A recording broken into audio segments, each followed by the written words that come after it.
I'm Annie Smith. I'm the Deputy Editor of The Saint, and I'm here today with Jamie Rodney, who is a candidate for Association President. Jamie, would you like to start off by introducing yourself? Yeah, my name's Jamie. I'm a fourth year English student. Basically, I'm running for president because I think I have a track record of getting stuff done. I got Sergeant Paul Fitch elected as director and I help him represent students on the university court. I set up and run St Andrews, which has collected thousands of donations to our local food bank, and most importantly, I've spent a lot of time running or helping to run campaigns on different student interests. And because the president's job is basically fighting for students, I think the fact I've done that my whole university career puts me in a really good position for it. Okay, great. So yeah, you talked a little bit about your experience and stuff.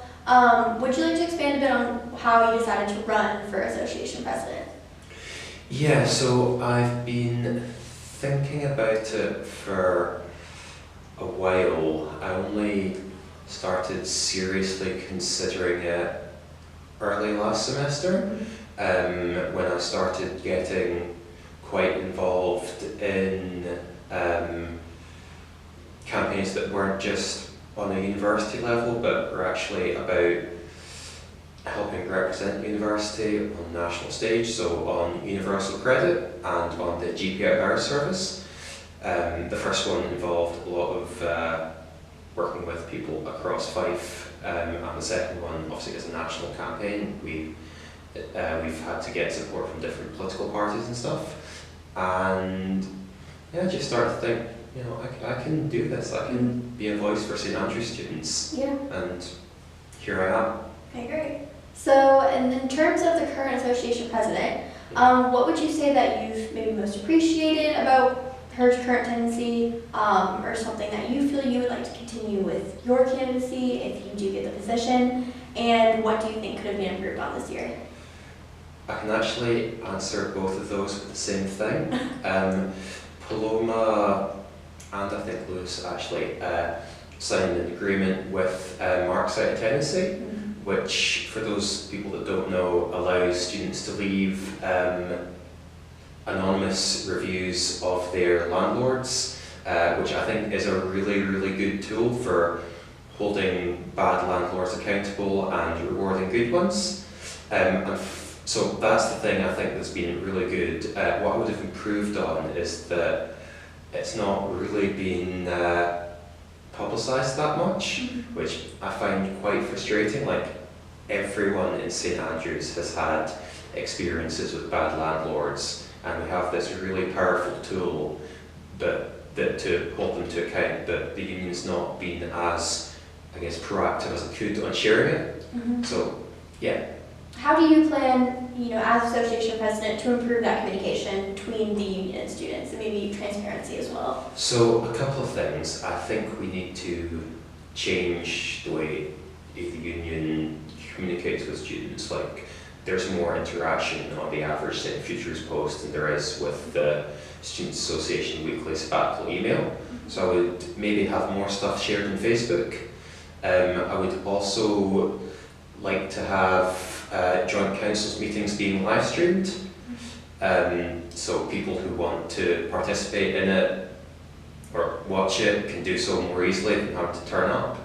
I'd also be interested in setting up a union outreach team, which would be a small group of students whose idea would first of all be to gather feedback from students about what the union's doing, what it could be doing better, so we can turn that into policy, and also would be a kind of almost a yellow pages for students who are interested in the union, so they can answer questions, guide them through how to get involved. Yeah. Okay, great. And so you've touched on a little bit here, but also in your manifesto, about the idea of, you know, taking more action instead of just talking about taking action, as opposed to maybe presidents in the past or their sabbatical candidates. How do you plan, you know, I think this is a policy that a lot of people would agree with, but how do you plan to, you know, actually be a more active president as opposed to someone who doesn't really do a lot of things that students can see or is visible? Well, I mean, I don't have a council's background, I have a campaigns background, and campaigns are about talking to people and getting stuff done. Obviously, how I will deliver different policies will depend on what the policies are. But so, for example, on the environment, rather than just setting goals, I would like, because there are so many different students and groups and projects with ideas in the environment, I would like to work with them to have their efforts more linked up so they can achieve more, and be a kind of conduit between all these great ideas we have on the ground for improving the environment among students and locals, and university management, who I know are working on sustainability strategies. I think that would be a really powerful way of using kind of my campaigning skills and the energies of the student body to make change in the environment. Okay, great. And then also in your manifesto, you talked a little bit about Nightline and expanding the Nightline training that those staff receive to multiple leaders on the student body, including senior students and other SRC and SSC members.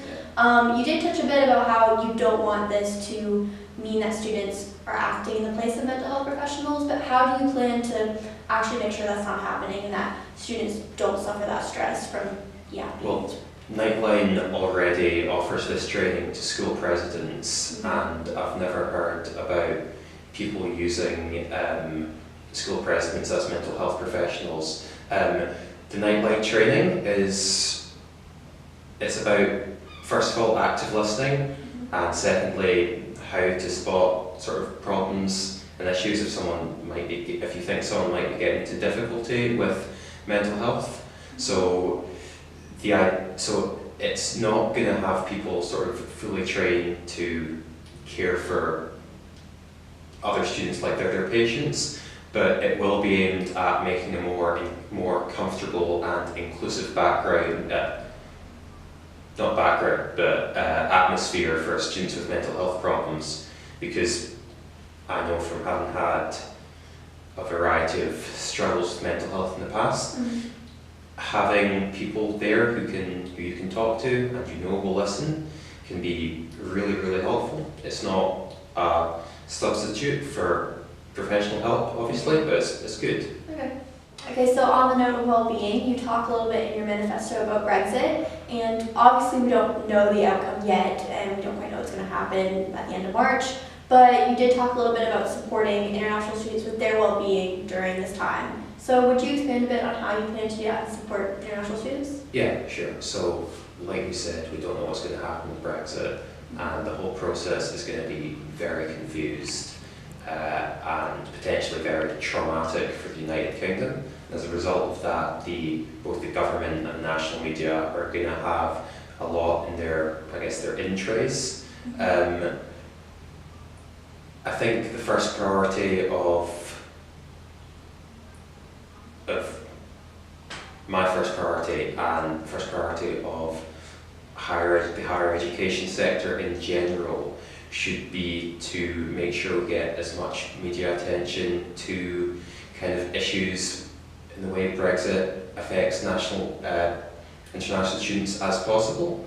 There was a poll that came out recently that said the vast majority of UK voters and even a substantial majority of those who voted leave were in favour of protecting the rights of international students. So as long as kind of the issue remains on the media's radar and the government can't ignore it, I think we have a reasonable chance of protecting the rights of international students. It's a similar thing with Erasmus. Like, the most surefire way we can say of protecting Erasmus is to make sure people in the media know why Erasmus needs to be protected. So, I mean, obviously it's a huge topic and more than I can go into in a short interview, but that's a basic outline. Alright, and then also for accommodation, you talk a little bit about, affordable accommodation and making sure that residential inclusive services prioritizes, making accommodation affordable. So, making sure that the accommodations that are opening up are affordable to students and that prices don't rise. Can you talk a little bit about how you would work with RBS to ensure this, especially with the recent closure of Alchemy Park and the opening of Powell and Whitehorn Halls? There's, I guess, kind of work against that? Yeah, right. So obviously, accommodation is a very difficult issue, and I'm not going to pretend I have a magic wand that can make everything better. I think a really good first step would be to bring negotiations between the union and residential business services about accommodation prices into the public. There's a couple of reasons for that. Firstly, transparency is good just in and of itself. People deserve to know what's going on. Secondly, it is much more difficult for residential business services to say no to a large group of students saying they need cheaper accommodation than it is for them to say it to me, no matter how nicely I ask them. Mm-hmm. And lastly, because I'm not going to be living in student accommodation, the other side are not going to be living in student accommodation, Mm-hmm. and I think the people who do live in student accommodation deserve a voice in negotiations about what the prices and quality of that accommodation is. Now, obviously that will take time to get set up, but I think it would be a really positive step in the right direction, Mm-hmm. and it would work a lot better than the kind of more closed door system we have currently. Okay, great. Do you have anything else you'd like to add before we wrap up? No, I think that's it. Thanks a lot for your time. Okay, great. Thank you so much.